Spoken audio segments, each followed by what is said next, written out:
샬롬, 이동춘 목사입니다.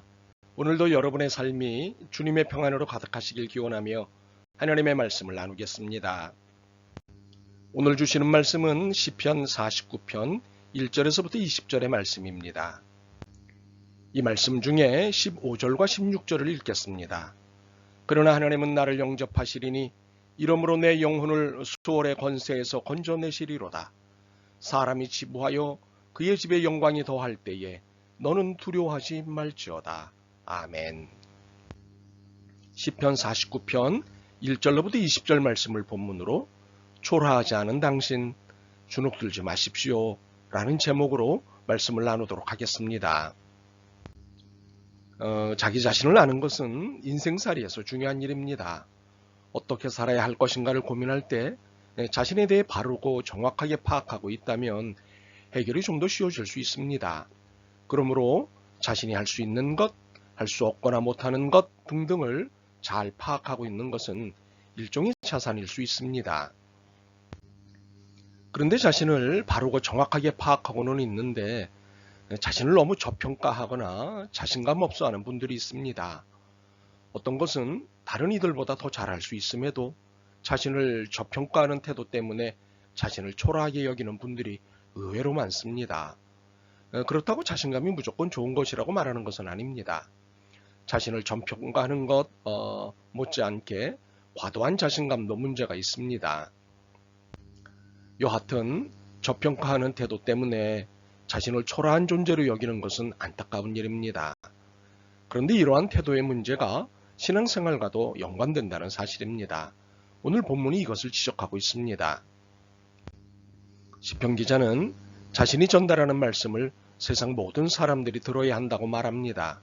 특히 귀천 빈부를 막론하고 다 들어야 할 말씀으로 강조합니다. 신앙과 상관없이 모두가 들어야 할 말씀이라는 것인데 귀천 빈부를 강조한 데는 이유가 있을 것 같습니다.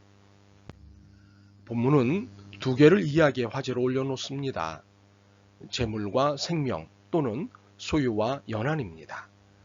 이 둘은 별개로 다룰 수 있는 개념입니다. 재물은 재물이고 생명은 생명이기 때문입니다. 그런데 이상하게도 성경은 이 둘을 떼어놓지 않습니다. 한데 묶어 말씀하십니다. 당장 예수님의 비유에서 찾아볼 수 있습니다. 누가복음 12장입니다. 한 해 수확이 넘쳐나자 창고를 더 짓겠다며 자신감에 차 호언장담하는 한 부자가 있었습니다. 여러 해 쓸 물건을 많이 쌓아두었으니 평안히 쉬고 먹고 마시고 즐거워하자. 그의 호언장담을 들으신 하나님이 말씀하십니다. 어리석은 자여, 오늘 밤에 내 영혼을 도로 찾으리니 그러면 내 준비한 것이 누구의 것이 되겠느냐? 어떻습니까? 재물과 생명이 연결되지요? 하나 더 볼까요? 마태복음 19장입니다. 이것은 비유가 아니라 실제 있었던 이야기입니다. 한 부자 청년이 예수님을 찾아왔습니다. 선생님이여, 내가 무슨 선한 일을 하여야 영생을 얻으리이까? 이 질문에 예수님의 대답은 하나님의 계명을 다 지키라고 하셨습니다. 이 부자 청년은 자신 있게 대답했습니다. 이 모든 것을 내가 지켰사온데 아직도 무엇이 부족하니까? 대단한 자신감이었습니다. 그런데 그는 예수님의 다음 말씀에 풀이 죽어 그만 집으로 갔습니다. 내가 온전하고자 할진대 가서 내 소유를 팔아 가난한 자들에게 주라. 그리하면 하늘에서 보화가 내게 있으리라. 그리고 와서 나를 따르라. 어떻습니까? 재물과 생명이 연결되지요? 그렇다면 하나님은 왜 이처럼 재물과 생명을 연결시켜 말씀하실까요? 둘 다 영원하지 않다는 것을 말씀하시기 위해서입니다. 재물도 영원하지 않고 생명도 영원하지 않다는 것을 말씀하시기 위해서입니다. 9절과 10절을 보겠습니다. 그가 영원히 살아서 죽음을 보지 않을 것인가? 그러나 그는 지혜 있는 자도 죽고 어리석고 무지한 자도 함께 망하며 그들의 재물은 남에게 남겨두고 떠나는 것을 보게 되리로다. 누구든 반드시 죽고 누구의 재물이든 영원하지 않다는 것입니다. 11절에서부터 13절은 9절로부터 10절에 대한 해석이고 보충 설명입니다. 그러나 그들의 속생각에 그들의 집은 영원히 있고 그들의 거처는 대대에 이르리라 하여 그들의 토지를 자기 이름으로 부르도다. 사람은 존귀하나 장구하지 못하며 멸망하는 짐승 같도다. 이것이 바로 어리석은 자들의 길이며 그들의 말을 기뻐하는 자들의 종말이로다. 그 누구도 영원할 수 없고 그 누구의 재물도 영원할 수 없다는 것입니다. 또한 여기에 쐐기를 박는 말씀을 하나 더 얹으십니다. 6절에서부터 8절입니다. 자기의 재물을 의지하고 부유함을 자랑하는 자는 아무도 자기의 형제를 구원하지 못하며 그를 위한 속전을 하나님께 바치지도 못할 것은 그들의 생명을 속량하는 값이 너무 엄청나서 영원히 마련하지 못할 것입니다. 무엇입니까? 하나님 나라에서 재물로 돈으로 해결할 수 있는 것은 아무것도 없다는 말씀입니다. 혹시 이 세상에서 좀 있어 보일 수는 있겠지요. 그러나 하나님 나라에서는 결코 통하지 않는 것이 재물이고 번세고 힘입니다. 이것은 우리 두 눈으로 확인하는 바입니다. 그렇기 때문에 자신의 생명과 재물에 대해 영원할 것이라고 믿는 자들에 대해 그리고 대단할 것이라고 믿는 자들에 대해 어리석은 자라고 안타까워하시는 것입니다. 또한 이들의 동조하는 자들에 대해서도 역시 안타까워하십니다. 이렇게 영원하지도 대단하지도 않은 인생에 대해 주눅들어 있는 신앙인인 우리를 향해 그럴 이유도 필요도 없다고 말씀하시는 것이 오늘의 메시지입니다. 특히 재물 좀 있고 소위 잘 나가는 사람을 보며 주눅들어 있는 우리를 향해 하시는 말씀입니다. 14절과 15절은 우리를 주눅들게 하는 사람의 결국과 주눅들어 있는 나의 결국을 비교하십니다.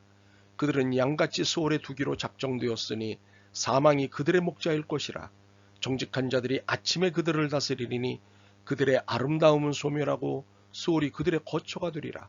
그러나 하나님은 나를 영접하시리니 이러므로 내 영혼을 수월의 권세에서 건져내시리로다. 내가 하는 비교와 하나님이 하시는 비교가 동일합니까? 아닙니다. 다릅니다. 주눅들어 초라해 하고 있는 나를 향해 한 방을 날리시는 하나님이십니다. 참 쓸데없는 생각하고 있구나. 우리는 하나님의 평가에 따라 사는 사람입니다. 하나님의 판단을 따르는 삶을 사는 사람입니다. 그렇기 때문에 16절 말씀을 그대로 믿고 따라야 합니다. 사람이 치부하여 그의 집에 영광이 더할 때에 너는 두려워하지 말지어다. 무슨 말씀입니까? 초라해하지도 말고 짜증내지도 말고 시샘하지도 말고 불편해하지도 말라는 말씀입니다. 왜요? 앞에서 하신 말씀을 17절에서부터 19절에 다시 반복하시는 내용이 그 이유입니다. 그가 죽음에 가져가는 것이 없고 그의 영광이 그를 따라 내려가지 못함이로다. 그가 비록 생시에 자기를 축하하며 스스로 좁게 함으로 사람들에게 칭찬을 받을지라도 그들은 그들의 역대 조상들에게로 돌아가리니 영원히 빛을 보지 못하리로다. 부도, 명예도, 명성도, 칭찬도, 건강도 영원하지 않습니다. 물론 이것들이 사는 동안 자부심도 갖게 하고 당당한 인생살이를 누리게 할 것입니다. 그런데 과연 이것이 어떤 의미일까요? 특히 하나님 앞에서 말입니다. 중요한 것은 하나님의 평가입니다. 20절입니다. 종교 하나 깨닫지 못하는 사람은 멸망하는 짐승 같도다. 세 번역이 이해하기 쉽습니다. 읽어드리죠. 사람이 제 아무리 위대하다 해도 죽음을 피할 수는 없으니 미련한 짐승과 같다. 자신이 누구보다 더 누리고 또는 누구 못지않게 누리는 것에 대해 자부심을 갖고 특히 이것으로 누군가를 업신여기는 태도를 보일 때 이런 사람을 두고 하시는 말씀입니다. 미련한 짐승 같은 사람아. 그리고 이런 사람들을 부러워하고 이런 사람들 앞에 주눅들어 자신을 초라한 존재로 격화시키는 신앙인이라고 하는 나에게 하시는 말씀입니다. 미련한 짐승 같은 사람아. 미련하다고 해서 미안합니다. 그러나 여러분이 미련하다고 말씀을 전한 것이 아닙니다. 미련하게 살지 말자고 다짐하자는 것입니다. 더 이상 자신을 초라한 존재로 격화시키지 말자는 말씀입니다. 누가 뭐라 해도 여러분은 하나님의 자녀입니다. 어떤 경우에도 여러분은 하나님의 자녀입니다. 바로 이 사실 가운데 삶의 입장과 태도를 새롭게 했으면 좋겠습니다. 스스로 입은 초라한 옷을 벗고 주님의 은혜의 옷으로 갈아입으시기를 원합니다. 그래서 5절을 당당히 고백하는 여러분이 되길 기대합니다. 죄악이 나를 따라다니며 나를 애워싸는 환난의 날을 내가 어찌 두려워하랴. 악을 꾸미는 자들이 나의 뒤를 쫓고 노려보는 공경을 당할지라도 결코 주눅들고 자신을 초라하게 여기지 않기를 바랍니다. 결코 두려워할 이유가 하나님의 자녀이기 때문에 없다는 사실을 놓치지 않길 바랍니다. 15절로 이 사실을 확정하겠습니다. 그러나 하나님은 나를 영접하시리니 이러므로 내 영혼을 소울의 권세에서 건져내시리로다. 나를 지옥으로 끌고 가고 싶어하는 권세라 할지라도 나를 그렇게 할 수 없음은 하나님이 내 목숨을 붙잡고 계시기 때문입니다. 그런데도 계속 초라하다 생각하시겠습니까? 여러분은 결코 초라할 수 없는 하나님의 자녀입니다. 아멘. 주님, 아주 자주 주님의 자녀임을 놓치고 살았습니다. 이 귀한 사실을 놓친 채 삶을 비관하고 원망했습니다. 용서하옵소서. 이제는 당당하겠습니다. 삶의 주님을 찬양하겠습니다. 예수 그리스도의 이름으로 기도드립니다. 아멘. 오늘도 여러분의 믿음과 삶을 응원합니다. 사랑합니다.